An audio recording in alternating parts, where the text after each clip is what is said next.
Bismillahirrahmanirrahim.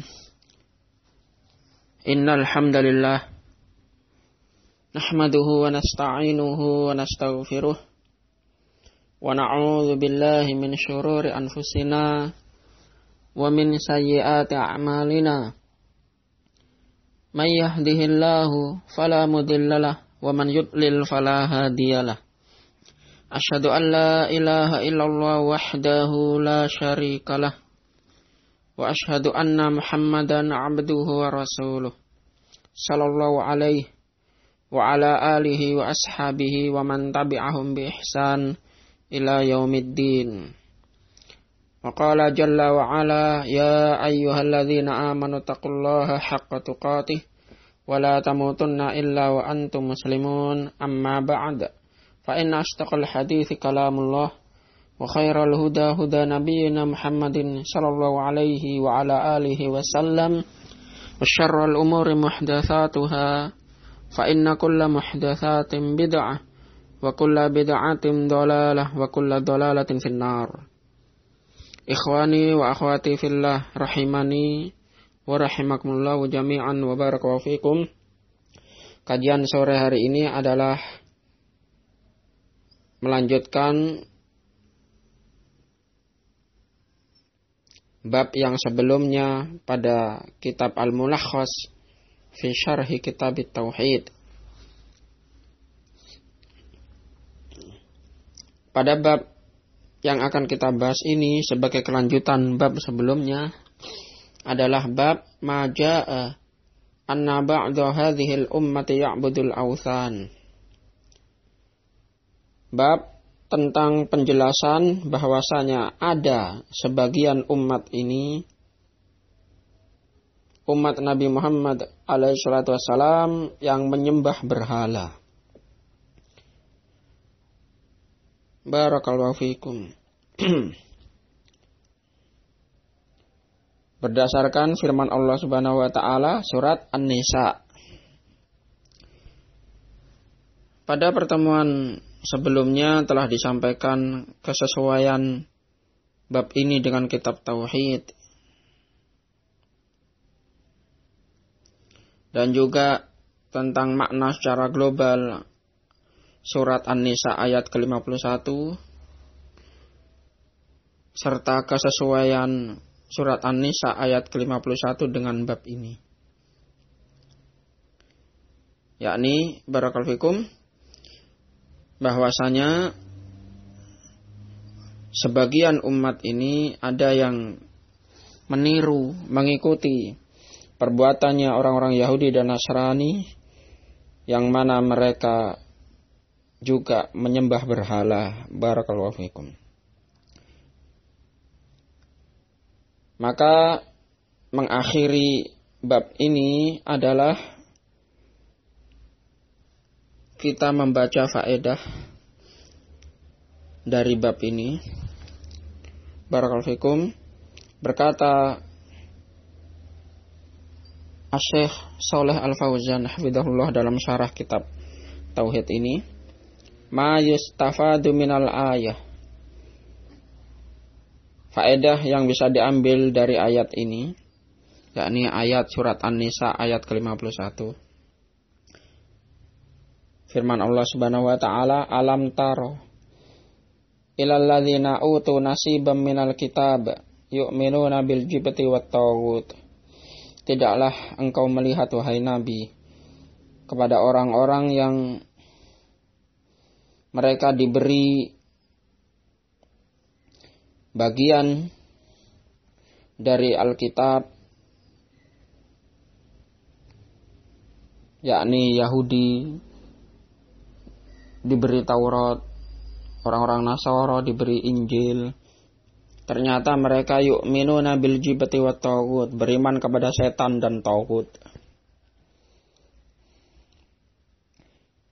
Faedah yang bisa diambil dari ayat tersebut, yang pertama, annahu sayakunu fi hadhil ummah man ya'budul awthana kama hadatsa lil yahudi wan nasara.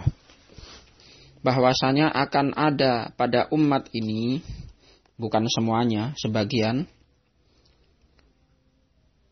akan ada pada umat ini orang-orang yang menyembah berhala sebagaimana yang telah terjadi pada orang-orang Yahudi dan Nasrani. Orang-orang Yahudi menyembah Uzair yang dianggap sebagai Ibnullah, anak Allah. Dan orang-orang Nasara menyembah Nabi Isa Ibnu Maryam alaihissalam yang dianggap sebagai Ibnullah, anak Allah. Dan juga mereka menyembah pendeta-pendeta, rahib-rahib mereka. Dan juga ulama-ulama mereka. Ternyata pada umat ini sebagian mereka ada yang meniru. Entah itu menyembah kuburan orang-orang soleh, meminta-minta beribadah kepadanya, atau kultus individu, berbuat hulu terhadap orang-orang yang masih hidup yang dianggap sebagai orang yang memiliki keistimewaan namun ternyata diberlakukan melebihi apa yang semestinya sehingga terjatuh pada kesyirikan. Mentaati mereka dalam perkara yang haram padahal Allah Subhanahu wa taala mengharamkannya. Dan mentaati mereka menghalalkan apa-apa yang telah Allah haramkan atau mengharamkan apa-apa yang telah Allah halalkan. Ini diantara barakafikum sebagian umat ini ada yang seperti itu mengikuti jejak orang-orang Yahudi dan Nasrani. Faedah yang kedua, annal imana bil jibti wat taghut fi hadzal mawdi' ma'nahu muwafaqatu ashabiha walau kana ba'duha ya'rifu butlanaha. Bahwasanya yang dimaksud dengan beriman kepada al-jibti wa taghut, setan dan taghut, pada tema kali ini pada surat An-Nisa ayat 51 yang dimaksud adalah mencocoki pelakunya, mengikuti orang-orang yang beriman kepada al-jibti, setan dan juga taghut, walaupun sebagian mereka sendiri mengakui kebatilannya. Maka barakallahu fikum, barang siapa yang percaya dengan al-jibti, ya, diantaranya adalah dengan berhala, percaya dengan para dukun, para tukang sihir, maka barakallahu fikum itulah yang dianggap beriman kepada mereka. Maka ini merupakan bentuk kekufuran kepada Allah Subhanahu wa taala. Faedah yang ketiga, annal kufra bil jibti wat taghut wajib fi jami'il kutubis samawiyah. Bahwasanya mengingkari al-jibti, berhala, setan, para tukang sihir, para dukun, mengingkari mereka itu wajib. Dan ini disebutkan pada semua kitab-kitab samawat atau kitab-kitab samawiyah, kitab-kitab suci yang Allah turunkan, baik itu pada Zabur, pada Suhuf, Taurat, Injil, Al-Quran, dan lain-lain.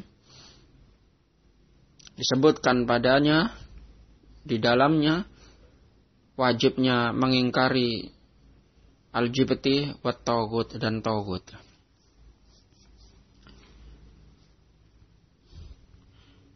Kemudian yang terakhir, yang keempat, wujubul amali bil ilmi. Wajibnya beramal berdasarkan ilmu. Kenapa demikian? Wa anna man lam ya'mal bi ilmihi fa fihi shibhun minal yahudi wan nasara. Karena sesungguhnya barang siapa yang tidak beramal berdasarkan ilmu, atau dia tidak beramal dalam keadaan dia sudah berilmu, maka padanya menyerupai orang-orang Yahudi dan orang-orang Nasara. Disebutkan oleh para ulama, barakallahu fikum, ketika menjelaskan surat Al-Fatihah, ghairil maghdubi alaihim waladdallin,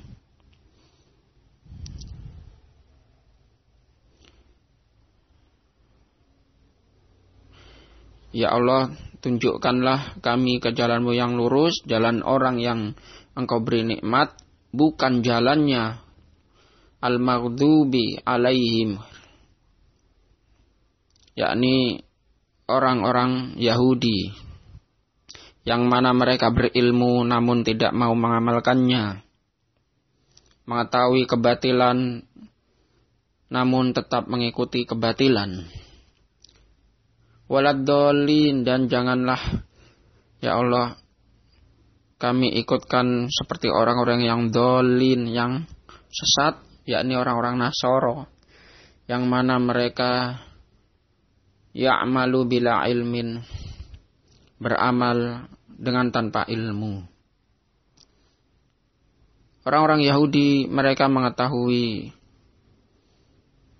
kebenaran Nabi kita Muhammad alaihi salatu wassalam, namun tidak mau beriman kepada beliau. Sementara orang-orang Nasara mereka mengagungkan, beribadah kepada Nabi Isa alaihissalam, ya, dalam keadaan mereka tidak berdasarkan ilmu. Maka orang-orang Yahudi al-maghdub alaihim, dimurkai dikarenakan berilmu namun tidak mengamalkan ilmunya. Orang-orang Nasara ad-dallun, mereka sesat dikarenakan beramal dengan tanpa ilmu. Barakallahu fikum. Maka wajib beramal berdasarkan ilmu. Ikhwani wa akhwati fillah rahimani wa rahimakumullah. Itulah 4 faedah yang bisa diambil dari kandungan ayat ke-51 surat An-Nisa pada bab ini. Wallahu ta'ala bishawab. Naktafi bihadzal qadar wa akhiru da'wana alhamdulillahi rabbil alamin. Tafaddalu hafizakumullah. Barakallahu fikum. Subhanakallahumma bihamdik asyhadu an la ilaha illa anta astaghfiruka wa atubu ilaik. Barakallahu fikum.